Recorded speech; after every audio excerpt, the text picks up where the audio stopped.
parent cafes are a way for parents to come together and express themselves. I think the parent cafes are inclusive. I also think that they're a wonderful tool for family strengthening.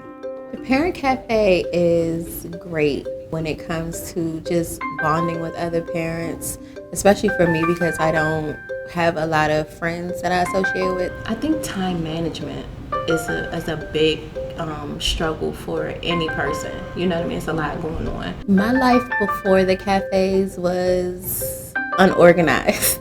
I had so much to do and I just didn't learn to prioritize. I was the primary caregiver for a 2-year-old, and I didn't know that during the times of the cafes that I would be building my resilience for what was to come, because in April of this year, that 2-year-old was murdered. And I was able to really, some of the people I met through the cafe, was able to kind of lean on those folks as a shoulder. My name is Kimberly Velasquez. I'm the East Coast Program Manager and Senior Trainer for Be Strong Families. The cornerstone of our work are the Parent Cafés. We've trained in 23 states, including Guam and Puerto Rico, and also in Africa. I basically say that I get paid to love on people. We've been partnering with Bainum Family Foundation for 2 to 3 years now, bringing parent cafes into the early childhood centers in the Ward 7 and 8 in Washington, D.C. My name is Marcus Gray.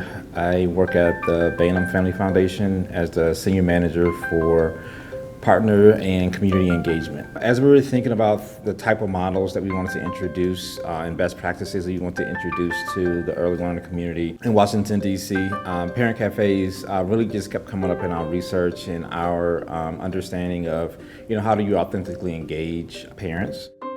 At parent cafes, parents gather in a safe environment to have conversations centered around the 5 protective factors. The 5 protective factors are the characters or traits within a family that nurture the spirit and the family and increase well-being and reduce the risk of child abuse and neglect.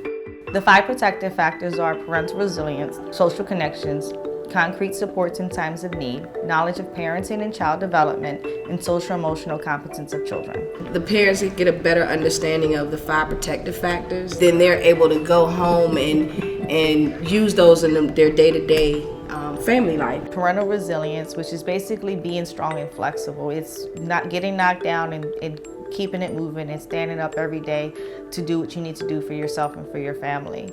I love resilience because it just teaches you about emotional management, and it just teaches you like how your reactions may cause a reaction from the kids. So that's my favorite protective factor. Next is social connections. What I always say is you have parental resilience, everything starts with me, but some things are bigger than me. So I have those people that I go to that I can call at 4 o'clock in the morning. Then there are some things that are bigger than my people. This is when I need to find resources that are in my community. And it's not just about finding the resources, it's about actually knowing how to go about and getting them and being resilient enough to walk through those doors to those buildings. Knowledge of parenting and child development, which is twofold. It's not only knowing the things that are natural to us as a parent.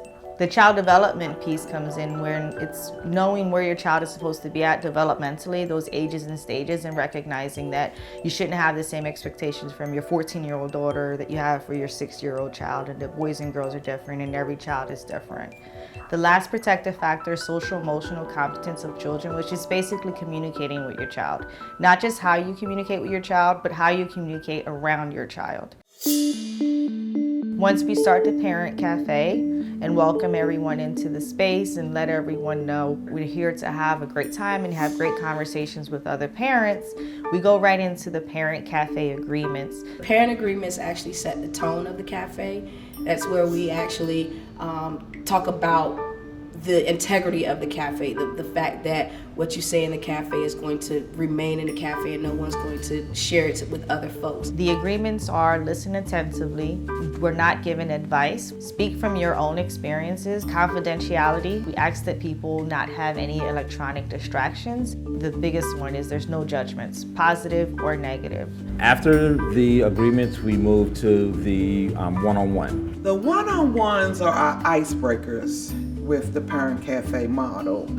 And what I like about the one-on-ones are that you get to meet new people, but they get to tell you what they want about themselves. And likewise, you get to share tidbits about your personality and your life with a new friend or a new acquaintance. You're going to have a 5-minute dyad where each person has 2.5 minutes to speak to the particular question that matches the theme of the Parent Cafe for the day. Well, for the Parent Cafes, we really highlight either 2 or 3 protective factors that day, and that's what we're having conversations around. And based on what's going on in the community or what the holiday is or what has really come to surface that needs to be addressed, that'll be the theme of the Parent Cafe. My favorite cafe theme has been communicating. Then we jump right into the cafe conversation. So these are about 12 to 15 minutes of group conversations.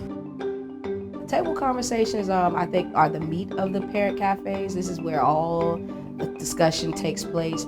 And what I like about it, again, it's typically parent-driven, the discussion. And while there's a table host to guide the discussion, it's all about the parents having that conversation and their voices being heard. This happens 3 times. You get 3 different questions. You're also having discussions with pretty much everyone in the room because you're rotating tables. We realized that our stories aren't very different, and you have a sense of camaraderie, like, oh, she understands me, oh, they understand me. And I think it's very important to feel understood, you know, when we're going on this journey of parenthood. Following the cafe conversations, it's kind of a bit of a wrap up. So we talk about the aha moments that we got from our conversations. It's that, as they say, that light bulb that goes off in your head, that brings it all together. So it's that one, that word or those words that summarize what the cafe means to you.